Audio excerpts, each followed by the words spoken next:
Lorsqu'ils prennent une nouvelle ville, la méthode est toujours la même. Les troupes rassemblent les habitants sur la place publique. Un chef annonce au peuple qu'il va falloir se repentir et se soumettre à la charia, une version extrême de la loi coranique. Pour ceux qui résistent, dans le meilleur des cas, c'est le fouet. Parfois, la sanction tourne à la barbarie.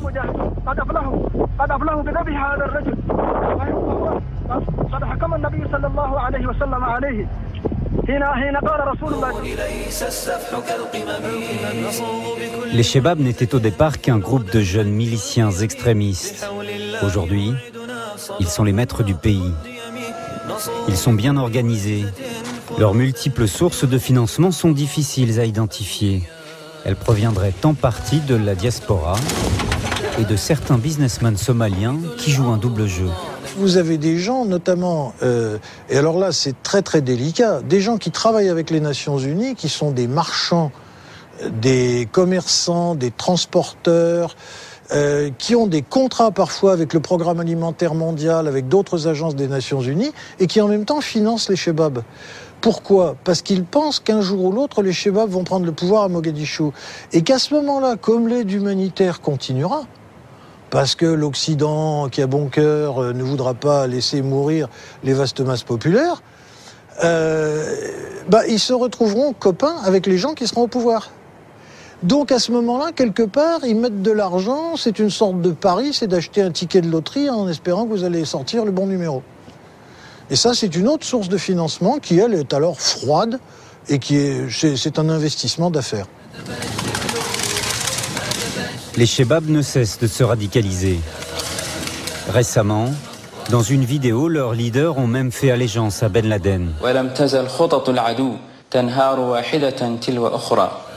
Leurs troupes comptent des dizaines de combattants instructeurs d'Al-Qaïda venus du Pakistan, d'Afghanistan et d'ailleurs. Ils ont importé leur méthode de guérilla et multiplient les attentats suicides. Sur cette vidéo, ce kamikaze somalien dit qu'il veut venger la mort de 2 chefs d'Al-Qaïda tués en Irak. Il se fait exploser quelques minutes plus tard sur une base de l'Union africaine.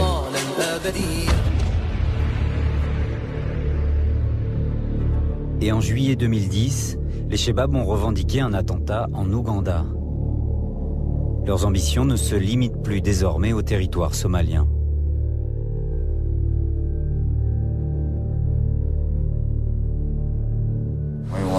Nous devons nous aider entre musulmans. Nous avons des liens avec Al-Qaïda. Ils nous aident, nous les aidons, nous avons les mêmes buts.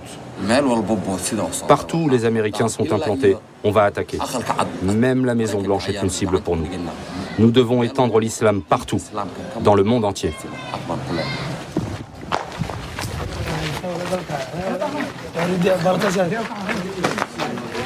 Ici, c'est la zone de séparation, la Green Line.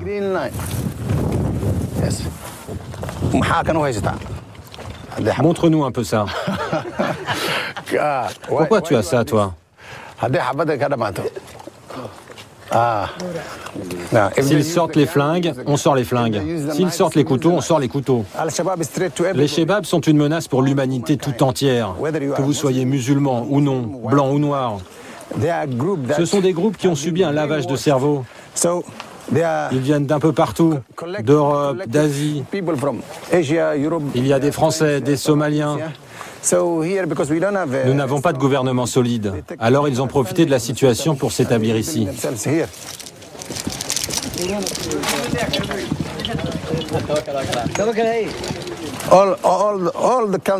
Tous les pays du monde doivent s'unir pour combattre le terrorisme. Ils ont toutes sortes de noms. Là, vous avez Al-Qaïda. Un coup, c'est les talibans. Ou bien encore les Chebab. Ils ont des noms différents, mais c'est en fait un même groupe avec une même idéologie.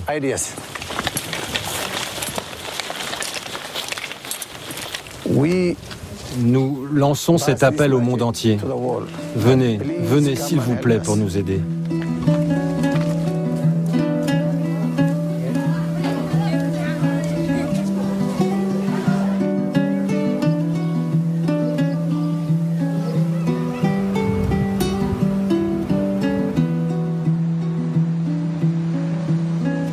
Mogadiscio et le sud du pays ont tout de même connu une courte période de paix. 6 mois de tranquillité et de retour à la vie.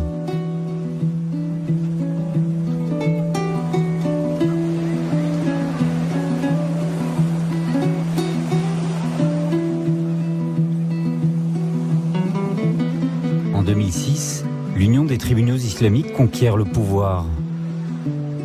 La vie ressurgit alors à tous les coins de rue jusqu'à donner à la ville un air de cité balnéaire entourée de ruines.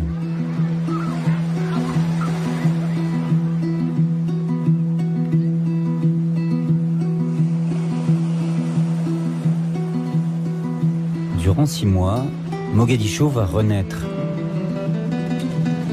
Pour la première fois depuis des années, les rues se remplissent à nouveau.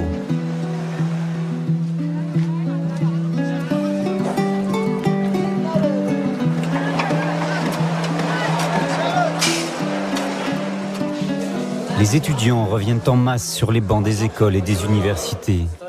Professeurs et élèves se prennent à croire qu'une nouvelle vie est possible désormais.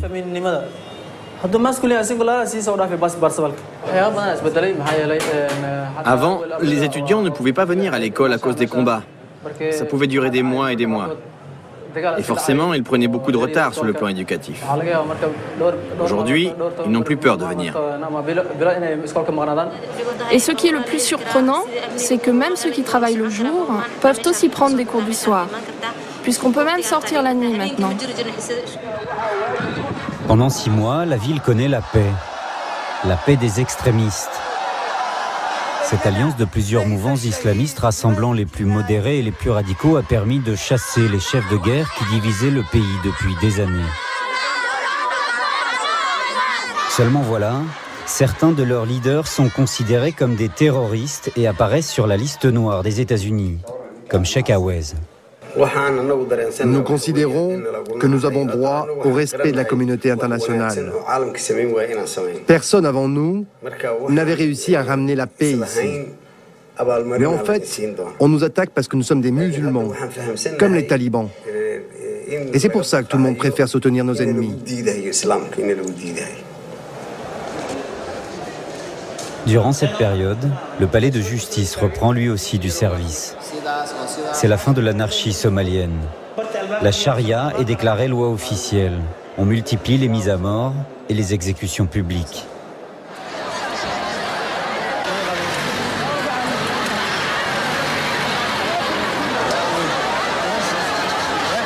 Avec leur méthode, les membres des tribunaux islamiques font peur au monde.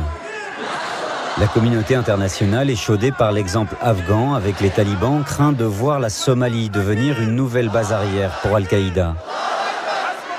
Elle choisit de soutenir une intervention militaire de l'armée éthiopienne. En décembre 2006, le leader spirituel du mouvement, Sheikh Sharif, un islamiste modéré, l'annonce au peuple. Je viens d'apprendre à l'instant que dans le nord du pays, les combats ont commencé. Les troupes éthiopiennes viennent de passer à l'attaque. Alors je vous demande à tous de prendre les armes et de partir rejoindre les combattants.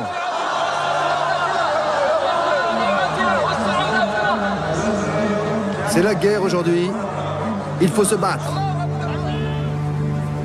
Moins de 3 semaines après cet appel à mourir au combat, les tribunaux tombent. Les troupes éthiopiennes, avec l'aval des États-Unis, font leur entrée dans Mogadiscio. L'Éthiopie, l'ennemi historique et chrétien, allié de l'Amérique, occupe le pays pendant 1 an. La Somalie rebascule alors dans la guerre civile.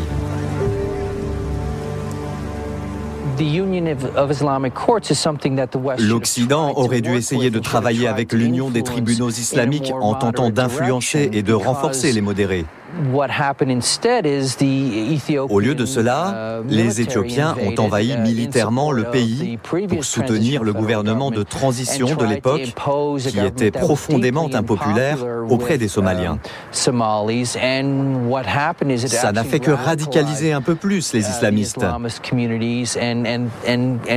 Et cela a créé les Shebab, qui sont bien plus extrémistes et qui veulent aujourd'hui exporter l'islam et leur vision de l'islam. Ce n'est pas le premier échec de la communauté internationale en Somalie. En décembre 1992, lors de l'opération Restore Hope, les Nations Unies, emmenées par les États-Unis, décident d'intervenir pour stopper la guerre. Sous les flashs des reporters, les Marines débarquent sur les côtes somaliennes. Le pays retrouve alors un semblant de paix. On tente alors d'amener à la table des négociations les chefs de guerre, dont le général Aidid. En vain. Les accords ne seront jamais respectés. La communauté internationale peine à comprendre les stratégies politiques locales et les alliances des clans. Dès 1993, la situation se complique. Les forces de la coalition sont confrontées à l'hostilité des populations et des chefs de guerre. Les GIs tentent d'arrêter le général Aidid, mais la bataille de Mogadiscio vire au fiasco. 2 hélicoptères abattus, 12 GIs tués et des centaines de victimes somaliennes. L'image des corps des Américains traînés par la foule dans les rues fait le tour du monde et provoque une crise de conscience. Les Américains et l'ONU se retirent après seulement 2 ans de présence. Le pays s'enfonce à nouveau dans une guerre sans fin.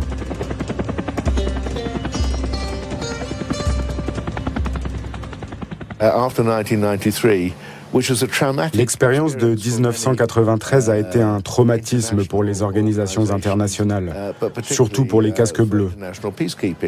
La Somalie a été classée dans les pays trop difficiles à gérer. Et maintenant, les gens sont conscients du drame somalien, mais on ne sait pas vraiment quoi faire.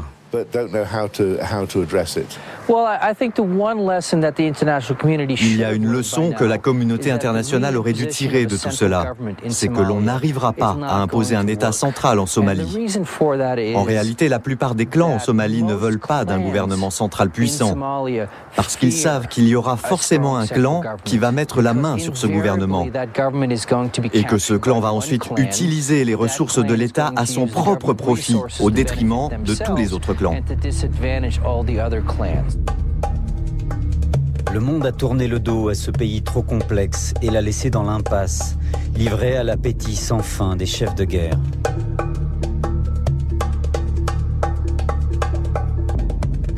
La Somalie est devenue un État failli, sans police, sans armée, sans institutions.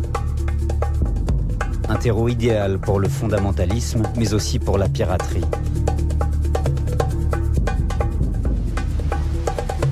Elle s'est développée depuis le milieu des années 90.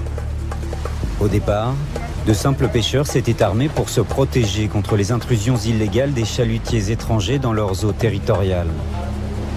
Quelques années plus tard, la protection des mers s'est transformée en un juteux business de piraterie. Et là, tout a explosé, parce que d'un seul coup, ils prenaient des cargos, ils prenaient des yachts, puis ils demandaient d'abord des petites rançons, $200 000, $300 000, après ils demandaient $1 million, après ils demandaient $5 millions, et tout le monde payait.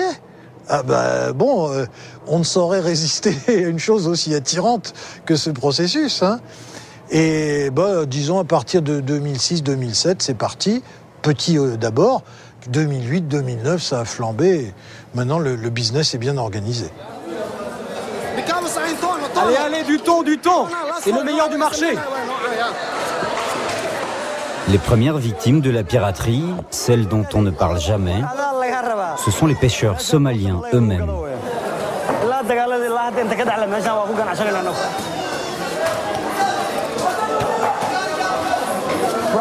Certains de ceux qui travaillaient pour nous sont partis rejoindre les pirates. Ils nous ont pris nos meilleurs pêcheurs. Et ceux qui luttent contre les pirates nous causent du tort aussi. Parce qu'ils prennent nos pêcheurs pour des pirates et leur tirent dessus. C'est dur de pêcher dans ces conditions. On ne peut pas aller très loin et on est obligé de rester près de la côte.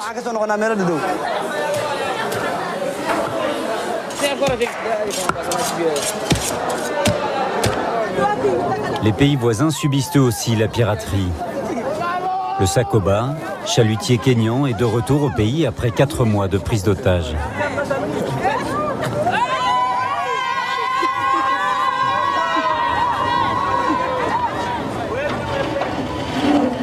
Derrière la joie des familles, les rires et les sourires, il y a de longues heures d'angoisse et de souffrance à la merci des pirates somaliens.